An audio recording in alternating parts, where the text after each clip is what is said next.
Reaksi Adelia kala Keisha Alvaro kenalkan pacar baru yang usianya lebih tua. Anak bujang Pasha Ungu yakni Keisha Alvaro baru saja kenalkan pacar baru yang usianya lebih tua ke Adelia Wilhelmina. Respon Adelia Wilhelmina saat dikenalkan pacar baru Keisha Alvaro jadi sorotan. Sosok Keisha Alvaro belakangan ini jadi sorotan publik.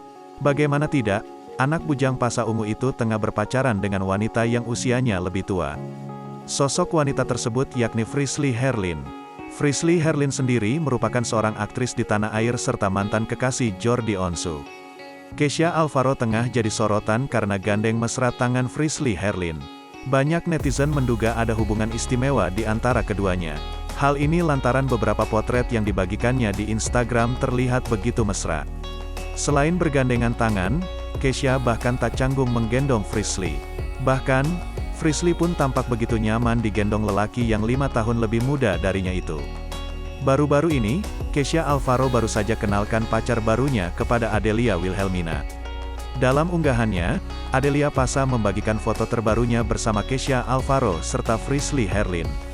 Ternyata anak bujang Pasha Ungu itu telah kenalkan pacar baru yang usianya 5 tahun lebih tua darinya itu. Pertemuan Adelia Wilhelmina dan Frisley Herlin diketahui saat menemani Pasha Ungu dan Keisha Alvaro manggung. Naik panggung nyanyi sama ayah, tulis Adelia Pasha. Selain itu, Keisha Alvaro mengaku pada sang ibunda bahwa konsernya terasa berbeda karena ada Frisley Herlin. Bahkan, istri Pasha Ungu itu tampak merestui hubungan Keisha dan Frisley.